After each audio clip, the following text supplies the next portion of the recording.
I don't know how much time I have. The secret's about to be out, and I think everyone's on to me. Just so you know, I love my life. I'm not gonna unsubscribe to it. Alright?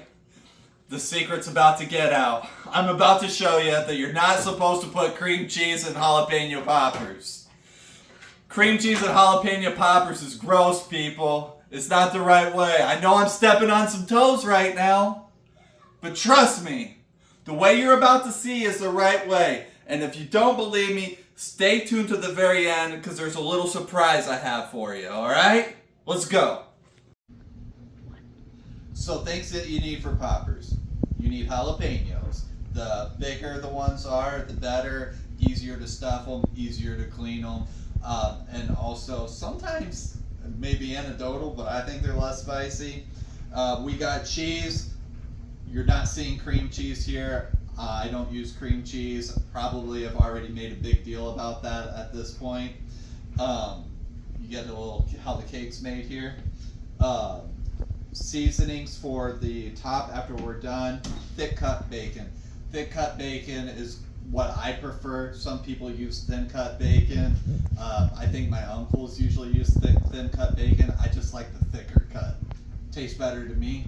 Do this yourself. Try thick and then try thin. You'll probably like it both ways, and it'll probably just end up depending on what's on sale. For prep, you'll need gloves. I don't know if anyone's ever told you, but sometimes jalapenos are spicy, and you put spicy things in your eyes, or you don't wash your hands before you go to the bathroom, you could be in some trouble. So, Kevin's safety tip for the day. You'll need something to cut them. I like to use a paring knife because you can use this while you're sitting there. It's a little bit easier than using a chef's knife or a big knife. And then you'll need something to get the seeds out. We always like to use vegetable peelers, and I'll show you how that works when we're actually cutting the peppers. That'll probably be the next thing you see. All right, jalapenos. Don't forget the gloves. Grab the paring knife. Grab the jalapeno. You are going to turn it into a canoe, essentially. So you're going to start towards the stem, and then you're going to go down and put a little place for the person that's going to be riding in the jalapeno canoe to sit. Pull that part away, save it, use it for other things. We put ours in a jar, and then you're going to grab the vegetable peeler. You're going to stick that in towards the top, like so, and you'll feel it separate it from the top, and then usually the whole thing just will come out nice and easy. You grab that. That goes in the trash. There's nothing to save that for. Unless you want to play a practical joke on somebody. I don't suggest that. Let's make friends, not lose them. And then your pepper's all cleaned out. And don't get super concerned if you don't get all the seeds out from in there, because eventually I'm going to run these through water and clean these out. And also, you're seeing me do this inside. But I never do this inside. I always do this outside. I'm doing it inside because of lighting, but I highly recommend that if you're making these, you do it outside because it will choke you up. If you have too many poppers, jalapenos cleaning in your house, it'll make it hard to breathe and the smell won't be good. I'm actually starting to feel it already right now. All right, so poppers are clean off camera. I wash these out with water. When you're washing them out, you want to make sure that you're using cold water because it's going to choke you up a little bit no matter what when you're rinsing these out. Using hot water puts the vapors up into the air, so it's just like a little extra thing. I always open a window and turn on my vent on the stove to just try to help out a little bit. But anyway, got them all cut up. Here, cleaned out, cut up. We already had the cheese cubed up about this size. Like, again, we had the Colby cheese and we have the sharp cheddar. You can do them all with one, or you can put multiple different types of cheese in one, whatever you like. But you're going to stuff that in there, and you're going to stuff them up pretty good. Some of this will come out when you are cooking them. That's not a big deal. It's going to happen. We know it's going to happen. Once we have it about yay full, you're going to grab a piece of bacon. And sometimes you'll need to cut the bacon up. Sometimes one piece is enough. My general rule of thumb is you can never have too much bacon, so it's not bad. But what you do want to do is make sure you're getting these tight. So you're going to wrap it all the way around, and then I like to cross back over. And then you're going to grab your toothpick, and you're going to stab it through somewhere where you're getting all the layers so it doesn't come apart. Sometimes you might have to use more than one toothpick, but if you see the way that I rolled this, it's kind of going through all pieces there so that it will line up, and that one toothpick should keep it all on. If it falls off a little bit, it's not a big deal.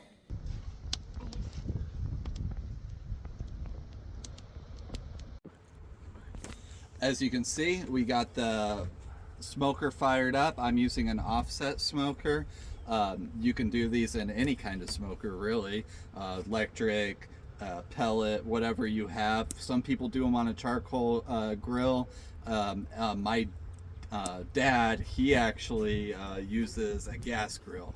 Now, I will say that that's inferior way, but if you use what you got, but it is better if you can taste the smoke on them a little bit. He's the only one person that I've heard that likes them better in a gas grill, but I think that's just because he doesn't have a smoker. So that could be why. I like to put a little seasoning on the top. So I've never tried this before. It's wood fire garlic. I did try a little bit on my finger earlier. This is really good, but this is what I usually use. This is St. Elmo's world famous seasoning. It's just your like a general barbecue seasoning. Any barbecue seasoning you would like is good for you. Again, I'm not sponsored by Kinder's or St. Elmo. I'd be more than happy to be though if they would like to, because I do enjoy their products. So we're gonna get these on there, do some with one, some with the other.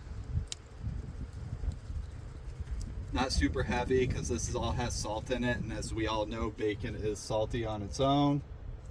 So we're gonna do those front with the Kinders because I haven't tried that on these before, so I don't know how it's gonna turn out. And then the rest with the St. Elmo's.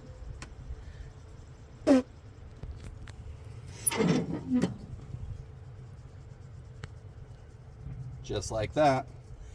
So once we got them on there, you want to keep your smoker at about like 250 degrees or so. That's what I found to be about right. If it gets above that, that's not a big deal. If it gets below that, just know that it's time to put more charcoal or crank up the heat or whatever you're doing. If you're on a pellet grill, put it at 250. It's probably going to take somewhere around 2 to 4 hours, just depending on the heat in the day. Next time you'll see me, these will look a lot different. All right, we're about an hour into the cook, so gonna go out and check and see how it progress. As you see there, we're getting pretty close. Like I said, some of them is gonna leak out a little bit. It gets hot, cheese melts, but you kind of want them to be a little bit darker, a little bit more crispy. You'll see the difference, but we are getting really, really close. One of the ways that I check them, to be honest with you, is sometimes I will just bite the end off of one. If the pepper's soft, then you're probably good.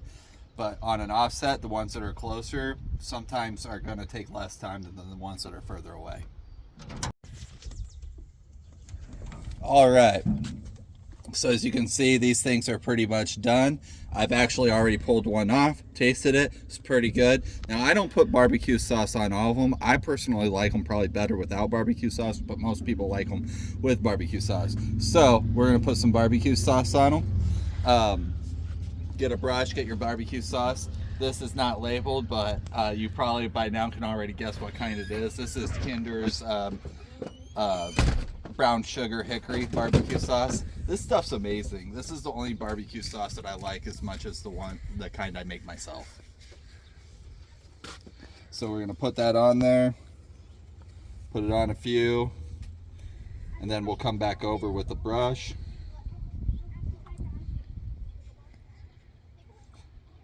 Normally this is the part my daughter likes helping me with. She likes to brush it on. Oh, gosh. Then you just brush it on there.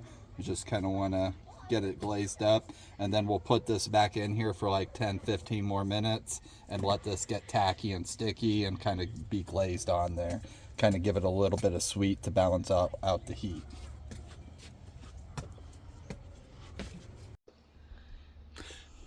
It's been about 30 minutes. These puppies are all done, looking nice and sticky and tacky and delicious and amazing. We're gonna pull them off. Next time you see me, will be the taste test. It's taste test time. All right, so as you know, we just pulled these off the grill. And we're gonna try them out. They've been cooling down for a little bit. Obviously, if you put these in your mouth right after you take them off the smoker, they're gonna be hot. Hopefully you don't need me to tell you that. Obviously, you're gonna wanna take the toothpicks out too.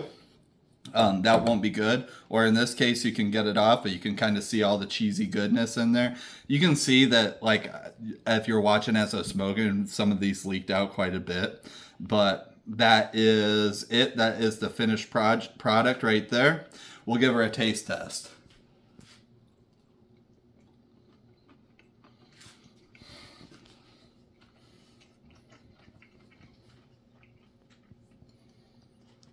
These are so good. And these are like the first time I made these this season, because jalapenos aren't always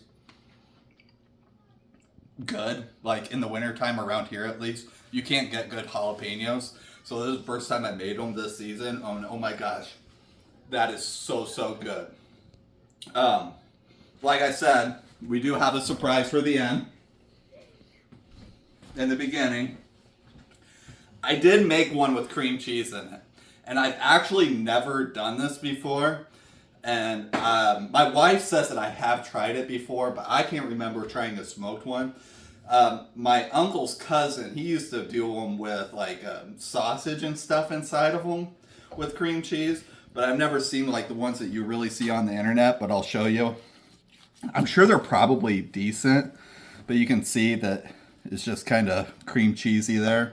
My daughter, she helped me make this, so I have to save her a piece, but I'm going to cut off a little piece and I'm going to try it for the first time live on camera.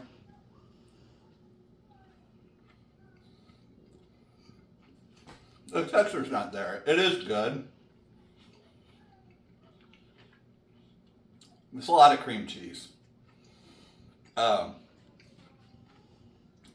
Do it this way.